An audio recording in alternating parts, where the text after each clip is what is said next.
E o deputado Nicolas Ferreira, que desafiou o STF, disse o seguinte: se prenderem Bolsonaro, o Brasil vai parar. Esse aqui não tem medo não, ó. Se liga só no que ele falou, presta atenção nas palavras do que ele falou. Não esquece já compartilhar esse vídeo, já deixar o seu like para não perder nenhum dos vídeos aqui, tá? E me diz aí de que região do país você está acompanhando, comenta aqui embaixo. Um abraço. Fizeram de tudo ontem para que a gente não falasse a respeito do dia 25 de fevereiro de 2024, um dia histórico para poder mostrar não só para nós mesmos, mas para o mundo de que a direita existe e persiste aqui no nosso país. E há aqueles que digam ainda que foi 185 mil pessoas. Quem calculou foi a Dilma e quem conferiu a conta foi a Miriam Leitão.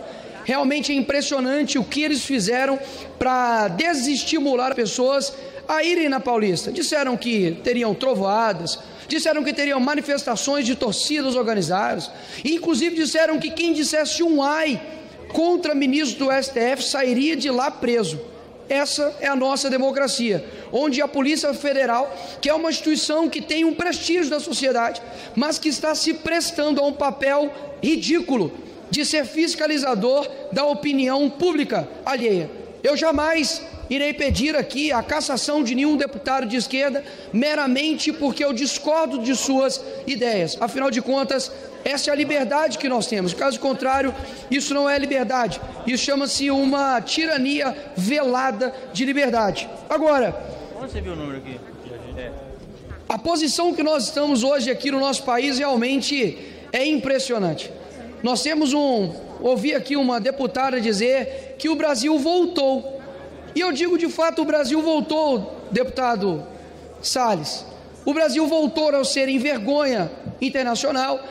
O nosso presidente Lula é uma persona não grata, não somente em Israel, como também aqui no Brasil. Duvido este presidente que fala que são é o pai, né, dos pobres e que os multiplica, andar nas ruas do nosso Brasil, assim como o ex-presidente Jair Bolsonaro andava. É impressionante que na época das eleições ele dizia, e quero recordar aqui ao povo brasileiro, de que somente com uma cervejinha ele resolveria a guerra da Ucrânia e da Rússia.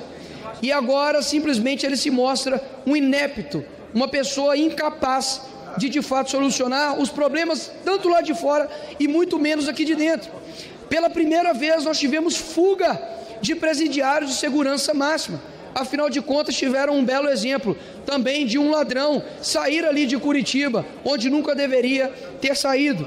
Nós temos também o recorde de queimadas da Amazônia. Está aqui ex-ministro Salles, que tomou pancadas de tudo quanto é lugar, assim também como o Bolsonaro. E hoje, os artistas, os deputados aqui de esquerda, que os vejo aqui, estão simplesmente calados, em silêncio.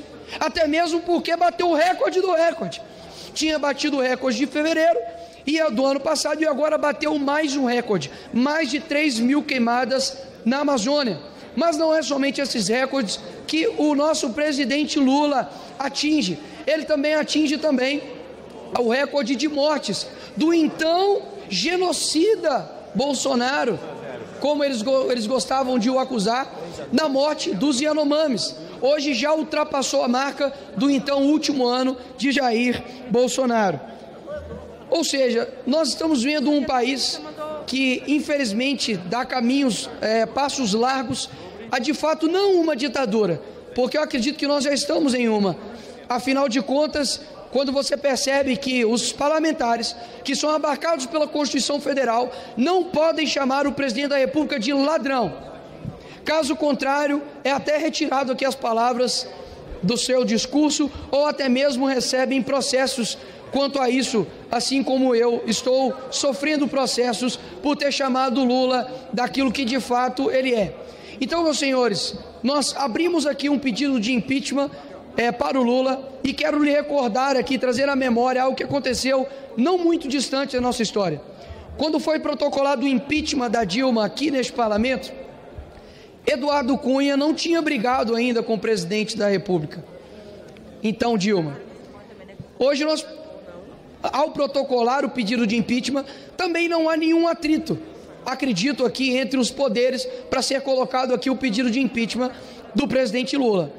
Eu não vou dizer que eu torço para a briga, eu torço de fato para que esse país saia das mãos de poucas pessoas que envergonham o nosso Brasil verde e amarelo.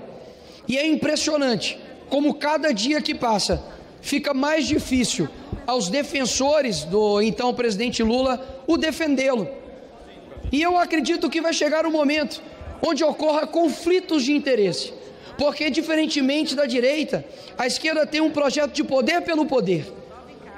Você vê, por exemplo, Guilherme Boulos, pré-candidato a prefeito de São Paulo, chegando na casa da sua vice de Celta. Olha que homem humilde, homem humilde, gente, que homem humilde. Olha só o Lula, né, com os pais dos pobres, né, andando de jatos pelo mundo, de lua de mel. É muito amor, mas esse amor custa extremamente caro. Eu sei que é desesperador, caros deputados de esquerda, ver uma Avenida Paulista muito cheia. É a primeira vez que eu vejo um presidente sem povo. É a primeira vez que eu vejo um presidente que não consegue colocar massas na rua para poder apoiá-lo. E eu quero dizer algo aqui que eu sei que vossas excelências desejam: a prisão de Bolsonaro. Vocês querem a prisão de Bolsonaro. Prendam Bolsonaro. Prendam Bolsonaro. E vejam o Brasil parar. Porque as pessoas, antigamente, elas não tinham tanto interesse, de fato, na política. Mas se há um homem que mudou essa ótica das pessoas, foi Jair Bolsonaro. E quando fala-se o nome deste homem aqui, é impressionante. Parece que os ouvidos da esquerda não conseguem ouvir a palavra Jair Bolsonaro, causam arrepios. E eles são tão democráticos, são tão republicanos, que eles querem simplesmente colocar todos os seus opositores atrás das grades. Se eu não me engano, o Brasil Paralelo fez um documentário sobre o caso Adélio. Sim. O TSE resolveu proibir que esse documentário fosse apresentado porque era época de eleições. Mas deixo claro, por 5 anos, inclusive durante as eleições, eu apanhei como um possível mandante da morte da vereadora Marielle aqui no Rio de Janeiro.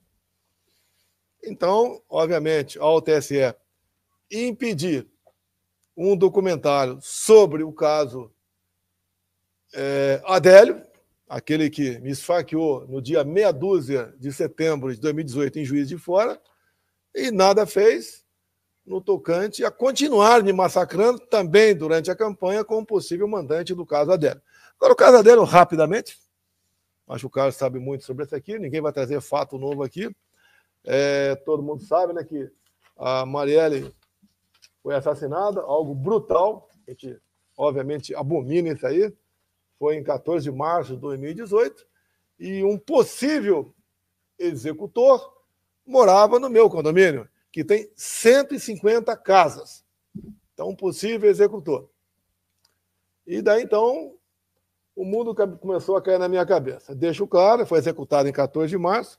No dia 30 de outubro de 2019, eu estava na Arábia Saudita, quando o Jornal Nacional, edição extra não, matéria de primeira mão, contou toda a história do porteiro, que segundo o relato do porteiro assinado, o depoimento dele, ele naquele dia, ele havia ligado para minha casa, eu teria atendido e autorizei um colega desse cidadão que morava lá no meu condomínio a entrar. E depois houve, então, a execução da Marielle.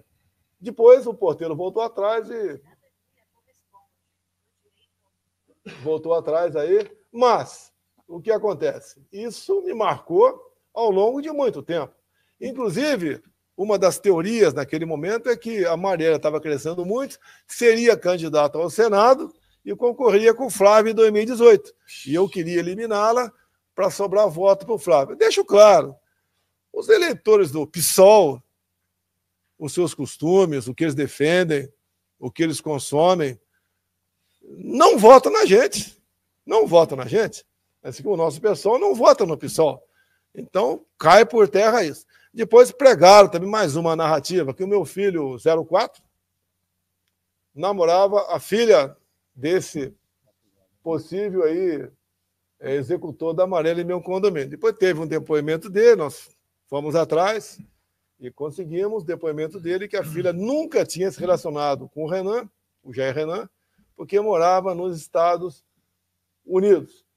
E agora, né, a questão de poucos dias, tem uma delação premiada que ainda não foi homologada, deixa bem claro isso aí, acusando um ex-deputado estadual e atual conselheiro eleitoral do Estado como um possível mandante disso daí. Então, o que eu mais quero é que o fato seja elucidado. Eu nunca tive contato com a Marielle. O meu filho, o Carlos, tinha o gabinete dele no mesmo andar da Marielle. Nunca tiveram nenhum problema.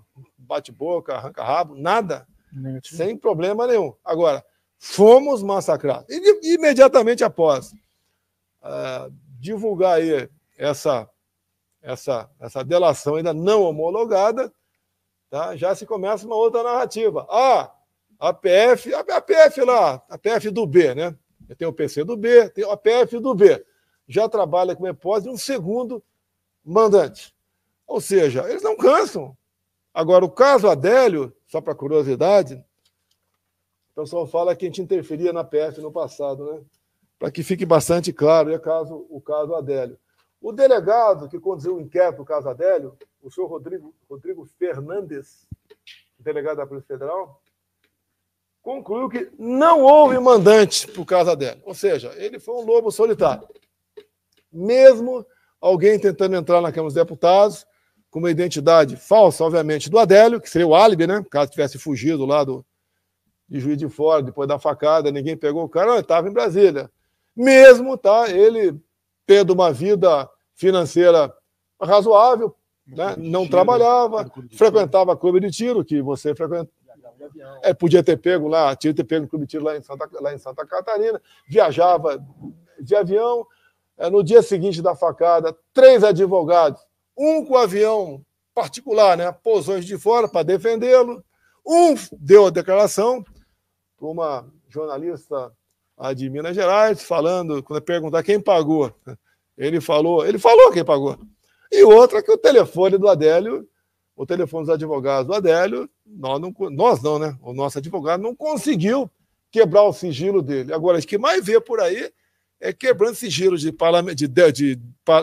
advogados e deputados federais, simplesmente porque um cara na outra ponta da linha o chama de líder. Como eu chamo 01, 02, o xerife, tá? Esse linguajar, se você, porventura, tem esse linguajar com um colega teu, você não sabe direito a vida particular dele. Vai que ele tem um problema. Acontece. Mas esse cara tem um problema. Eu só pego o telefone dele, troca de zap. Chefe, 01, xerife, você vai estar nesse boletim